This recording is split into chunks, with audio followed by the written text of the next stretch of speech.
मैं हूं आपके साथ अंकित रावत। आज मौजूद है राजधानी लखनऊ के मध्य विधानसभा क्षेत्र में। हमारे साथ में मौजूद है विधायक रविदास मल्होत्रा जी। सर, आपका स्वागत है हमारे पीसीसी चैनल में बहुत बहुत। सर, 2024 का चुनाव आ रहा है, इस पर आपकी क्या राय है? 2024 में जो लोकसभा के चुनाव हो रहे हैं, इसमें 28 विपक्षी पार्टियों ने मिलकर के इंडिया मोर्चा बनाया है। समाजवादी पार्टी ने नारा दिया है उत्तर प्रदेश का में कि 80 हराओ, भाजपा हटाओ। हम लोगों ने ये संकल्प किया है कि 2024 में सत्ता में परिवर्तन होगा। भाजपा की सरकार सभी मोर्चों पर फेल हो गई है। लगातार महंगाई बढ़ रही है, बेरोजगारी बढ़ रही है, भूखमरी है, गरीबी है, अपराधों में बेतहाशा वृद्धि हुई है और देश की संपत्ति को लगातार भाजपा के लोग बेचने का काम कर रहे हैं।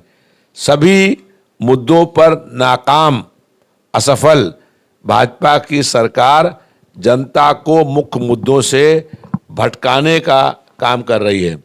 हम लोग ये चाहते हैं कि जनता मुद्दों पर अपना वोट देने का काम करे।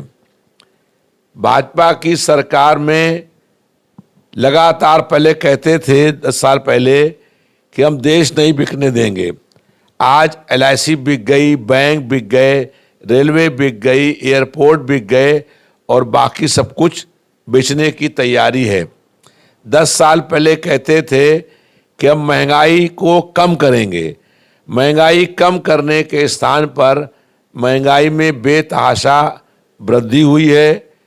आटा, दाल, चावल, दूध, पनीर, इस सब में भाजपा की सरकार ने GST लगाने का काम किया है। अपराधों में बेतहाशा वृद्धि हुई है। कोई बहन और बेटी आज सुरक्षित नहीं है। मणिपुर में 5 महिलाओं को निवस करके पूरी भीड़ ने घुमाने का काम किया और बीच सड़क पर उसके साथ बलात्कार होने का काम हो रहा था। 10 साल पहले कहा था कि हम ब्लैक मनी इस देश में लेकर के आएंगे। ब्लैक मनी तो आई नहीं, लेकिन वाइट मनी लेकर के बहुत से लोग इस देश से बाहर भाग गए। भाजपा सरकार कहती थी कि हम 15 से 20 लाख रुपया जो गरीब लोग हैं उनको पैसा देंगे। किसी एक खाते में पैसा नहीं आया और जिन लोगों ने खाते खुलवाए उनके पैसे भी सरकार ने जब्त करने का काम किया। तो भारतीय जनता पार्टी की सरकार केवल झूठ बोल करके जनता को गुमराह करने का काम कर रही है। आज देश, संविधान और लोकतंत्र तीनों खतरे में हैं। हम लोगों ने लड़ाई लड़ने का काम किया है कि जो समाज के शोषित, पीड़ित, दलित, पिछड़े वर्ग के लोग, अल्पसंख्यक और सामान्य जाति के जो कमजोर लोग हैं, निर्धन लोग हैं और महिलाओं को उनके हक, अधिकार, न्याय और सम्मान मिलने का काम हो। ये भारतीय जनता पार्टी की सरकार के खिलाफ जो पूरे देश में नफरत फैलाने का काम कर रही है, उसके खिलाफ हम लोगों की ये जंग है और जनता हम लोगों के साथ में खड़ी हो गई है। 2024 में इंकलाब होगा, सत्ता में परिवर्तन और बदलाव होगा। समाजवादी पार्टी की तो PDA की यात्रा चलाई जा रही है, अभी तक किस स्तर तक पहुंच चुकी है? जो PD यात्रा लखनऊ से निकली थी, लखनऊ से हरदोई होकर के, शाहजहांपुर होकर के दिल्ली की ओर यात्रा बढ़ रही है। उसमें बड़ी संख्या में लोग जुड़ रहे हैं क्योंकि आज जो दलित हैं, पिछड़े वर्ग के लोग हैं, जो अल्पसंख्यक हैं, जिनके साथ सैकड़ों सालों से अन्याय हुआ है, उनको न्याय दिलाने के लिए, उनको उनके हक, अधिकार और सम्मान दिलाने के लिए यात्रा शुरू करी गई है। और गाजियाबाद में ये यात्रा जो है ख़त्म होगी 1 फरवरी को और इस यात्रा में हजारों लोग इससे जुड़ गए हैं और इससे 2024 में जो चुनाव होने वाला है उसमें सत्ता परिवर्तन के स्पष्ट संकेत मिल गए हैं। आज 22 जनवरी को राम मंदिर का प्रतिष्ठान किया जा रहा है, इस पे क्या राय है आपकी? कि सुप्रीम कोर्ट को लोग धन्यवाद देते हैं कि सुप्रीम कोर्ट के आदेश पर ये राम मंदिर बन रहा है। इसमें भारतीय जनता पार्टी का कोई योगदान नहीं है। सुप्रीम कोर्ट ने एक ट्रस्ट बनाया और उस ट्रस्ट ने मंदिर का निर्माण करने का काम किया, लेकिन भारतीय जनता पार्टी के लोगों ने राम मंदिर के नाम पर पूरे देश में चंदा इकट्ठा करने का काम किया। हम लोग राम की पूजा करते हैं, राम हमारे आराध्य हैं, लेकिन भाजपा के लोग राम के नाम पर चंदा इकट्ठा करते हैं। हम लोग राम को मानते हैं और भाजपा के लोग नाथू राम को मानते हैं। ये लड़ाई खाली इसी बात की है। आज दुर्भाग्य ये है कि जो देश की राष्ट्रपति हैं, जो प्रथम महिला हैं, उनको भी आज के कार्यक्रम में आमंत्रण नहीं दिया गया, क्योंकि वो दलित समाज की महिला थी, इसलिए उनको नहीं बुलाया गया।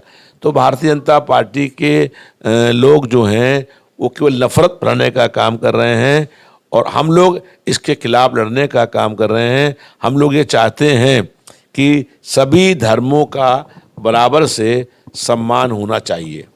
दिल्ली में ईवीएम को लेकर बताया जा रहा है कि ईवीएम से बहुत बड़ी गड़बड़ी होती हैं, हैक किया जाता है, फिर भी बीजेपी सरकार जीत रही है। क्या इस बार ईवीएम से नहीं, क्या बैलेट पेपर से चुनाव होंगे? देखिए, हम लोग लगातार ये मांग कर रहे हैं कि चुनाव बैलेट से हों, क्योंकि ईवीएम मशीन जो होती है उससे भारतीय जनता पार्टी और केंद्र की सरकार बड़े पैमाने पर धांधली और बेईमानी करने का काम करती है। ये ईवीएम मशीन जिस देश के अंदर बनी, वहाँ भी ईवीएम मशीन से चुनाव आज नहीं होते हैं। अमेरिका जो है कितना एडवांस कंट्री है, वहाँ पर भी चुनाव बैलेट पेपर से होते हैं। इसलिए हम लोगों ने 30 जनवरी को दिल्ली में बहुत बड़ा प्रदर्शन तय किया है कि ईवीएम के खिलाफ, और हम लोग चाहते हैं कि चुनाव बैलेट पेपर से होने का काम हो। कल भारत जोड़ो न्याय यात्रा में असम में बीजेपी के कार्यकर्ताओं ने राहुल के सामने यात्रा में मोदी के नारे लगाए, जय श्री राम के नारे लगाए, उनको यात्रा पूरी नहीं करने दे रहे हैं, इस पे क्या राय है आपकी? भारतीय जनता पार्टी की सरकार दमन, जुल्म, अन्याय और तानाशाही से विपक्ष और जनता की आवाज़ दबाना चाहती है और इसलिए दमन करके तानाशाही से जो है वो विपक्ष के नेताओं पर हमले करने का काम कर रही है, उन पर फर्जी मुकदमे लगाने का काम कर रही है, जेल का डर दिखा करके, ईडी का डर दिखा करके, सीबीआई का डर दिखा करके विपक्ष के नेताओं को डराने धमकाने का काम कर रही है। उसी कड़ी में जो है कल भाजपा के लोगों ने जो यात्रा निकल रही थी उस पर हमला करने का काम किया, लेकिन इंडिया मोर्चे के लोग भारतीय जनता पार्टी के किसी भी दमन और जुल्म से अब डरने वाले नहीं हैं। हम लोगों ने संकल्प कर लिया है कि इस बार 2024 में इंडिया को जो है वो एनडीए को हराने का काम करेगी। एनडीए का फुल फॉर्म है नक्सली दंगाई अलायंस, इसलिए इस बार इंडिया नक्सली दंगाई अलायंस को चुनाव हराएगी और इंडिया की सरकार देश में बनेगी। भारतीय जनता पार्टी के द्वारा कहा जाता है कि युवाओं को 2 करोड़ युवाओं को रोजगार दिया गया, फिर भी बेरोजगार लोग घूम रहे हैं, युवा कह रहे हैं रोजगार नहीं है, इस पर क्या राय है आपकी? भारतीय जनता पार्टी ने 10 साल पहले चुनाव में ये कहा था कि हम 2 करोड़ लोगों को हर साल रोजगार देंगे, लेकिन अगर रोजगार दिया होता तो 10 साल में 20 करोड़ लोगों को रोजगार मिल गया होता। लेकिन भारतीय जनता पार्टी की सरकार का ये जुमलेबाजी है। आज नौजवान परेशान है, बेरोजगारी, फिर महंगाई, फिर गरीबी, फिर भूखमरी, इससे पूरे देश के अंदर हाहाकार मचा हुआ है और भारतीय जनता पार्टी के लोग केवल झूठ बोलने का काम करते हैं, जनता को गुमराह करने का काम करते हैं और जो वादे किए थे 10 साल पहले, किसी वादे को भाजपा की सरकार ने पूरा करने का काम नहीं किया है। लगातार बेरोजगारी बढ़ रही है, इसके कारण से जो है बेरोजगार नौजवान आत्महत्याएं करने के लिए मजबूर हो गया है। बेरोजगारी को दूर करने में भाजपा की सरकार पूर्ण रूप से अक्षम हो गई है। इंडिया मोर्चे की जब सरकार बनेगी तो नौजवान लोगों को रोजगार दिलाने के लिए हम लोग काम करेंगे। भारतीय जनता पार्टी लाडली बहना योजना चला रही है, वे क्या राय है आपकी? भारतीय जनता पार्टी की सारी योजनाएं केवल कागजों पर हैं और वो झूठ बोलते हैं। अभी कल एक बयान दिया कि हम लोग देश में 80 करोड़ लोगों को अनाज बांट रहे हैं। कौन गिन रहा है, कौन देख रहा है? पूरे देश में जो है वो लूट मची हुई है। भारतीय जनता पार्टी कहती है इतने करोड़ लोगों को मकान दे देंगे। कहाँ मकान किसको दिया? जरा उन मकानों का पता एड्रेस कि किसको मकान कहाँ पर दिया गया। तो ये सब झूठे जो है आंकड़े पेश करते हैं। इनका काम केवल कागजों पर है, जमीन पर कहीं कोई काम नहीं है। उत्तर प्रदेश सरकार का जो बजट पेश किया था मार्च के महीने में, अब अगला बजट पेश करने की तैयारी हो रही है, लेकिन पिछले बजट का 40% भी भाजपा की सरकार ने खर्च नहीं किया है। केवल फर्जी आंकड़े बोल दिखा करके, झूठ बोल करके, जनता को गुमराह करके फिर से सत्ता में आने का भाजपा प्रयास कर रही है। बहुत बहुत धन्यवाद आपका अपना कीमती समय देने के लिए। धन्यवाद बहुत। ये थे हमारे साथ मध्य विधानसभा के विधायक रविदास मल्होत्रा। कैमरामैन अमन के साथ अंकित रावत, BCS न्यूज़, लखनऊ।